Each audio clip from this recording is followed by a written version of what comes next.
Hello, welcome to Weekly Workflow.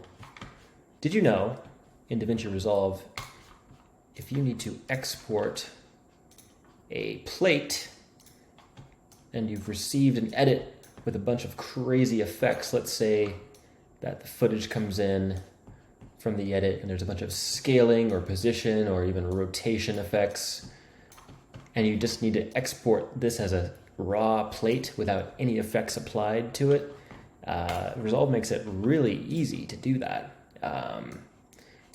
You just simply go to the Deliver tab, and instead of doing single clip, you click on individual clips. And at the very bottom, let's move, wow, there we go. At the very bottom, in Advanced Settings, if you make sure to enable Flat Pass, always on, and not with clip settings, always on, and also check Disable Sizing and Blanking Output, and then go up to the top and make sure you hit Render at Source Resolution. And in this case, I'm going to make my plate as a Apple ProRes Quad 4. And if you render with these settings, no matter what you do, no matter what's going on in the edit and whatever effects are being applied to this clip, it's going to generate a completely raw, unaffected plate, no matter what is going on in the timeline. And to expand on that, this doesn't just apply to one clip at a time. You know, let's pretend you actually got a real edit where there's a bunch of clips, and sometimes it's the same clip multiple times, right? Like if it's huge piece of footage, there's different sections of that same clip that the editor is cutting into different sections of the edit, right? So it's not always going to be just one clip at a time. Sometimes you're dealing with the same clip over and over, but there's different sections, and you need to plate all those individual sections for VFX, for color grading, whatever it is. And so this same workflow will work in that case too. You'd do the same thing. You'd make sure Enable Flat Pass is on, and then you click Disable Sizing Output. So that's going to generate that full res unaffected clip, render at source resolution, individual clips, like I mentioned before.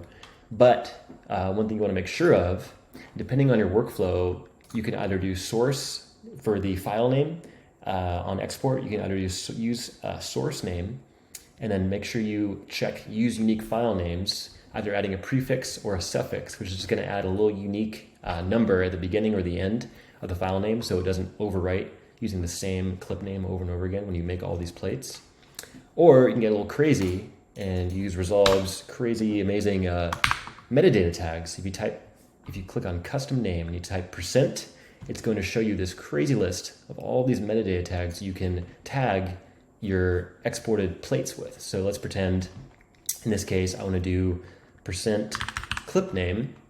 So every single clip now is going to render with the clip name, which is basically the source name. It's basically the same thing, but we can say, hey, also clip name underscore %timeline index, let's just say. And timeline index is the order in which the clips appear in the timeline. So timeline index would be this is 1, this is 2. You can see the number right here. This is index 3, index 4, index 5. So this is a great way if you need unique plate names per the order of the edit. This is a great way to make sure that you can kind of keep track of your plates in reference to the order that they appear in the edit. Literally just typing in %clip name underscore %timeline index. And I'll show you right now and also I like to remove this add source frame count to file name. It just outputs a bunch of extra numbers depending on the amount of frames you have in the clip. It's not very useful to me at any point, so I make sure that's turned off. And so you'll see now, also depending on your workflow, you probably don't want audio if you're making VFX plates. Maybe you do.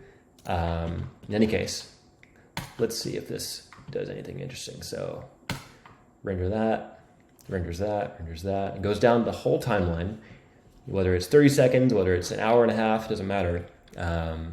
It's going to apply these settings to every clip and create raw plates for you to ingest.